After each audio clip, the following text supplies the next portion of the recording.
This is Chapter 7 of Sun Tzu's The Art of War. Chapter 7 Maneuvering.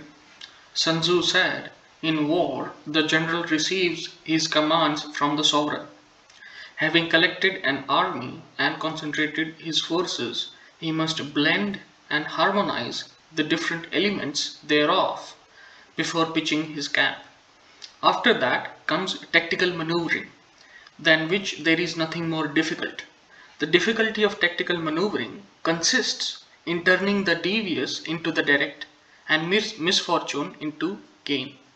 Thus, to take a long and circuitous route after enticing the enemy out of the way, and those starting after him, to contrive to reach the goal before him, shows knowledge of the artifice of deviation.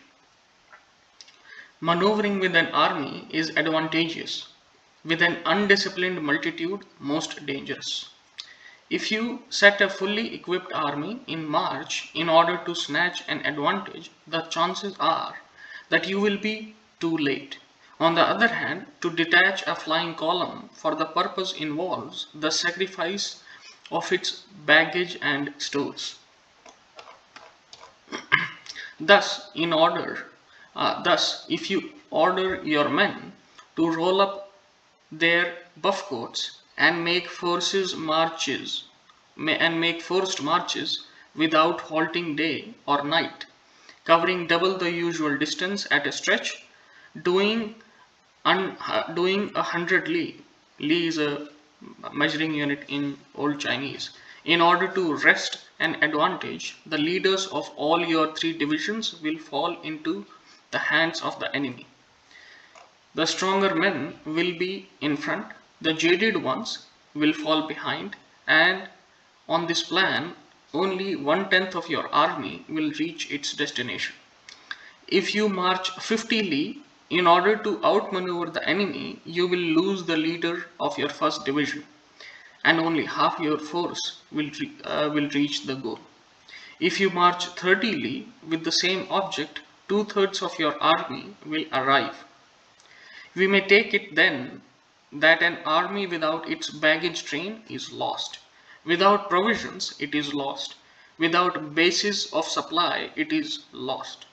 We cannot enter into alliances until we are acquainted with the designs of our neighbors. We are not fit to lead an army on the march unless we are familiar with the face of the country, its mountains and forests, its pitfalls and precipices, its marshes and swamps. We shall be unable to turn natural advantage to account unless we make use of local guides. In war, practice dissimulation and you will succeed. Whether to concentrate or to divide your troops must be decided by circumstances. Let your rapidity be that of the wind, your compactness that of the forest. In raiding and plundering, be like fire, immovability like a mountain. Let your plans be dark, impenetrable as night, and when you move, fall like a thunderbolt. When you plunder a countryside, let the spoils be divided amongst your men. When you capture new territory, cut it up into allotments for the benefit of the soldier.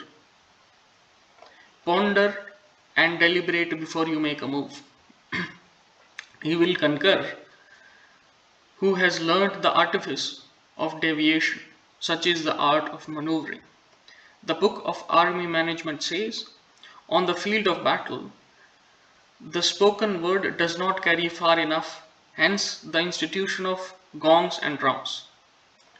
Nor can ordinary objects be seen clearly enough, hence the institution of banners and flags. Gongs and drums, banners and flags are means whereby the ears and eyes of the host may be focused on one particular point. The host thus forming a single united body, is it impossible either for the brave to advance alone or for the cowardly to retreat alone. This is the art of handling large masses of men. In night fighting, then, make much use of signal fires and drums, in fighting by day of flags and banners, as a means of influencing ears and eyes of your army. A whole army may be robbed of its spirit. A commander-in-chief may be robbed of his presence of mind. Now a soldier's spirit is keenest in the morning. By noonday it has begun to flag, and in the evening his mind is bent only on returning to camp. A clever general, therefore, avoids an army when its spirit is keen, but attacks it when it is sluggish and inclined to return. This is the art of studying moods.